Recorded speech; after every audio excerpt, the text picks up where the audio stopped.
إن الحمد لله نحمده ونستعينه ونستغفره ونعوذ بالله من شرور أنفسنا ومن سيئات أعمالنا من يهده الله فلا مضل له ومن يضلل فلا هادي له أشهد أن لا إله إلا الله وحده لا شريك له وأشهد أن محمدًا عبده ورسوله أما بعد أعوذ بالله من الشيطان الرجيم بسم اللہ الرحمن الرحیم۔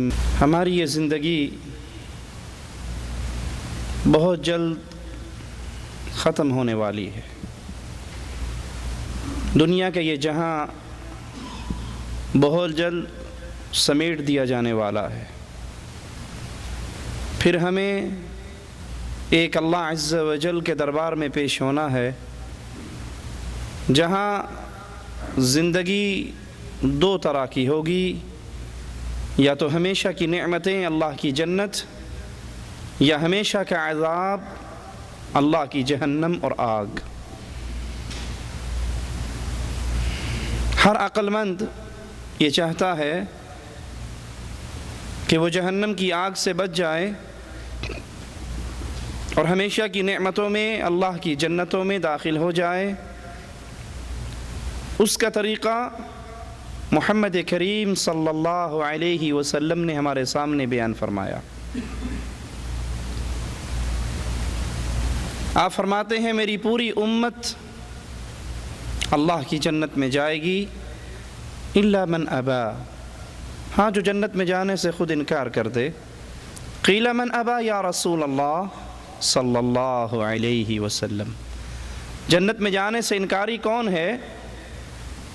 تو آپ نے جنت میں جانے والوں کا طریقہ حیات ہمارے سامنے بیان کرتے ہوئے فرمایا من اطاعنی دخل الجنہ ومن عصانی فقد ابا، جو میرے راستے پہ چلا، وہ شریعت جو محمد کریم صلی اللہ علیہ وسلم لے کر آئے، جو اس پر چلا یہ جنت میں داخل ہوا، اور جس نے میرے راستے کو ترک کیا اس نے میرے راستے کو نہیں چھوڑا، اللہ کی جنت کو چھوڑ دیا۔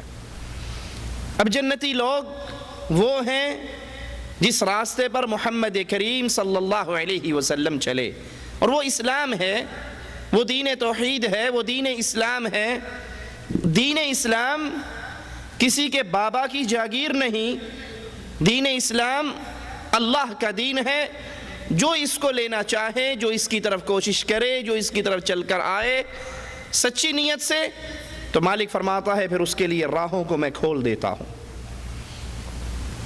دل میں تڑپ ہو، دل میں تمنا ہو، تو بلال حبشی رضی اللہ عنہ وارضا اس لا الہ الا اللہ کی دعوت کو اپنے سینے میں سجا لیتے ہیں، اور اگر دل میں تڑپ نہ ہو، بغض اور عناد ہو، تو سگا چچا اس کو لا الہ الا اللہ پڑھنے کی توفیق نہیں ہوتی۔ جب یہ بات کنفرم اتھینٹک ہے کہ جنت میں داخلے کی بنیاد صرف لا الہ الا اللہ، شریعت محمد کریم صلی اللہ علیہ وسلم، تو آئیے اس دنیا کے اندر اسلام کا نام لینے والے مختلف گروہوں میں، فرقوں میں بٹے ہوئے ہیں، آئیے ہم ان کے سامنے دعوت فکر پیش کرتے ہیں۔ لوگو، اگر جنت میں جانے کا ارادہ ہے، اگر جہنم کی آگ سے ڈرتے ہو، اگر اپنی اس نرم نازک چمڑی کو دہکتی ہوئی آگ سے بچانا چاہتے ہو، تو آؤ محمد کریم صلی اللہ علیہ وسلم کی شریعت سے جڑ جاؤ، آؤ حق کی تلاش کرو۔ حق کسی ایک خانوادے کی چیز نہیں، حق کسی ایک گروہ کا ملکیت نہیں کہ فلاں گروہ میں جو ہوگا وہی حق کو پائے گا۔ حق نام ہے قال اللہ وقال الرسول، اللہ نے یہ حکم دیا، رسول کریم صلی اللہ علیہ وسلم نے یہ کر کے دکھایا۔ جس گروہ نے، جس جماعت نے ان دو چیزوں کو تھام لیا وہ اہل حق ہیں، اور جو ان دو چیزوں سے پیچھے ہٹ گئے، ان کے رشتے کتنے عظیم ہوں، ان کے حسب و نسب کتنے اعلیٰ ہوں، وہ اہل حق نہیں ہیں۔ ہم ہر اس شخص کو دعوت فکر دیتے ہیں جو کتاب و سنت کی طلب رکھتا ہے، جو کتاب و سنت کی طلب رکھتا ہے، جو حق کو دیکھنا چاہتا ہے، اگر حق پہچاننا چاہتے ہو، حق نام ہے صرف دو چیزوں کا، ایک اللہ کی کتاب اور ایک محمد کریم صلی اللہ علیہ وسلم کا فرمان۔ اس کی روشنی میں ہم ان عقل مند شیعوں سے چند سوالات کرنا چاہتے ہیں۔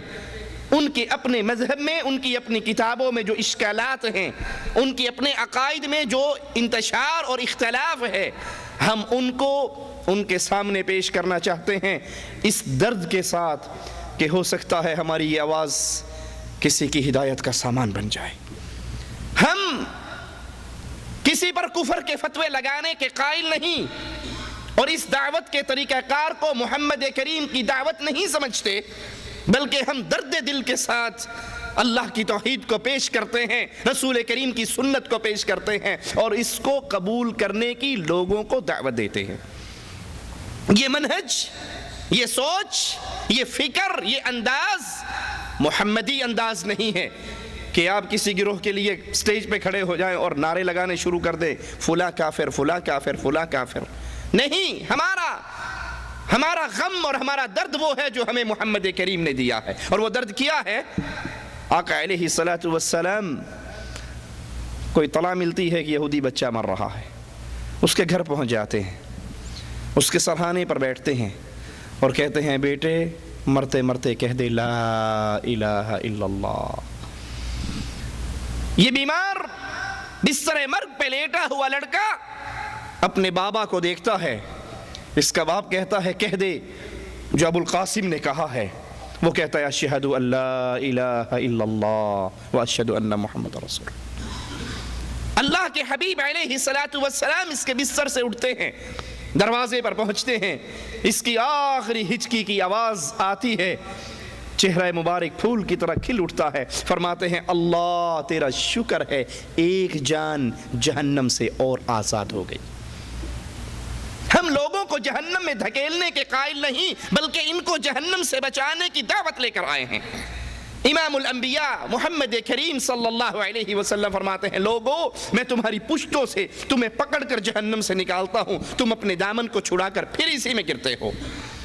تو ہمارا غم، ہماری فکر، ہماری دعوت کیا ہے کہ وہ ہمارے بھائی جو بے علمی میں یا تعصب میں یا کسی اور بنیاد میں حق سے دور ہو چکے ہیں، ان کو محبت سے، ان کو پیار سے، ان کو درد دل سے دعوت دیں کہ وہ حق کی دعوت کو قبول کر لیں۔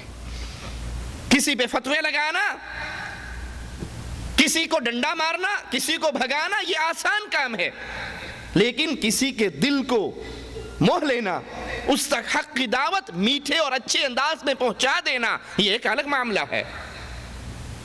ہمیں اللہ کی شریعت پیار اور محبت سے لا الہ الا اللہ کی دعوت دینے کی دعوت دیتی ہے۔ رسول کریم صلی اللہ علیہ وسلم نے اپنے گھر میں کفار کی کتنی بار دعوت کی، ان کو دودھ پلایا، ان کو گوشت کھلایا، اور پھر کہا قولوا لا الہ الا اللہ۔ موسیٰ علیہ السلام کو مالک فرعون کی طرح بھیج رہا ہے اور کہہ رہا ہے فرعون کو دعوت دو۔ فرعون جو طاغوت ہے، رب ہونے کا دعوے دار بن چکا ہے، اور مالک کہہ رہا ہے اس کے پاس بھی جا کر قول لین، نرم زبان، نرم گفتگو استعمال کرنا۔ تو ہم ایسی بنیاد پر شریعت کی انہی تعلیمات کو سامنے رکھتے ہوئے ان لوگوں کو جو حق کی تلاش کرنا چاہتے ہیں، جو حق کے لیے پریشان ہیں، جو دیکھنا چاہتے ہیں حقیقت کیا ہے، ان کے سامنے چند سوالات رکھتے ہیں۔ آئیے ایک سوال پہ غور کرتے ہیں۔ اہل سنت اور شیعہ کے تمام فرقے اس بات پر متفق ہیں کہ حضرت علی رضی اللہ عنہ وارضاہ بڑے شجاع تھے، بہت بہادر تھے، بڑی قوت والے تھے، اور اسلام کے کسی مسئلے میں علی رضی اللہ عنہ وارضاہ کسی ملامت کرنے والے کی ملامت سے نہیں ڈرا کرتے تھے۔ جس کو حق جانتے حضرت علی اس کو ڈنکے کی چوٹ پہ بیان کرتے، اور ایک لمحے کے لیے بھی حضرت علی رضی اللہ عنہ وارضاہ کے دل میں بزدلی نہیں آئی، وہ ہمیشہ شجاع رہے۔ اور اکثر اپنے علاقوں میں آپ نے شیعہ حضرات کی آذان سنی ہوگی، جس میں ایک لفظ وہ کہتے ہیں، ایک جملے کا استعمال کرتے ہیں، اشہد ان علی ولی اللہ وصی رسول اللہ خلیفتہ بلا فصل، یعنی اللہ کے رسول صلی اللہ علیہ وسلم نے امامت کی وصیت اس کے لیے کی حضرت علی رضی اللہ عنہ وارضاہ کے لیے امامت کی وصیت کی. یہ اصل وصی ہے, یہ اصل امام ہے, یہ اصل جانشین ہے, یہ اصل حقدار ہے. اور وہ خلیفۃ بلا فصل, اللہ کے رسول صلی اللہ علیہ وسلم اور علی کے درمیان اصل خلیفہ, اصل حقدار بلا فصل, پہلے سچے خلیفہ یہی ہیں. بلکہ ایک ذاکر یہاں تک کہتا ہے کہ اگر تمام انبیاء ما سبق رسول اللہ صلی اللہ علیہ وسلم کی نبوت کو نہ مانے, اگر تمام انبیاء رسول اللہ صلی اللہ علیہ وسلم کی نبوت کو نہ مانے تو ان کی نبوتیں ختم ہو جاتی ہیں. اور اگر یہ محمد صلی اللہ علیہ وسلم حضرت علی کی ولایت کا اعلان نہ کرے تو قرآن کہتا ہے فما بلغت رسالتہ, تو نے رسالت کا حق ادا نہیں کیا. یہ علی کے نبی کی شان, 1,24,000 پیغمبر اس کی نبوت کا اقرار نہ کریں تو وہ نبی نہیں رہتے. اور یہ نبی کے علی کی شان کہ اگر یہ غدیر خم کے منبر پر علی کی ولایت کا اعلان نہیں کرتا تو فما بلغت رسالتہ, میرے حبیب کوئی کار رسالت انجام نہیں دیا. ارے جس علی کی ولایت کے اعلان کے بغیر نبی کی نبوت باقی نہیں رہتی تو 2 رکعت کے مولوی کی امامت کیسے؟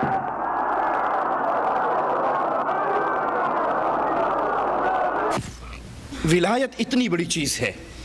علی نبی کے وصی ہیں, پہلے امام ہیں, خلیفہ بلا فصل ہیں, اور اللہ کے نبی صلی اللہ علیہ وسلم کی نبوت بھی تب بچی جب انہوں نے اس علی کی ولایت کا اعلان کیا.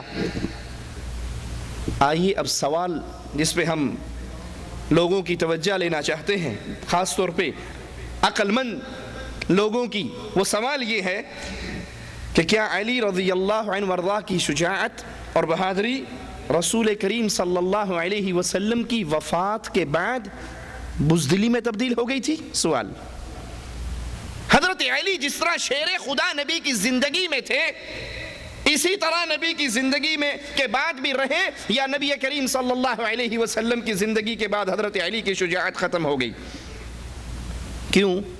کیونکہ حضرت علی نے رسول کی وصیت, بقول تمہارے یہ رسول کی وصیت تھی کہ علی امام بنیں گے پہلے, تو حضرت علی نے رسول کی وصیت کے برخلاف ابو بکر اور عمر اور عثمان کے ہاتھ پر بیعت کیوں کی؟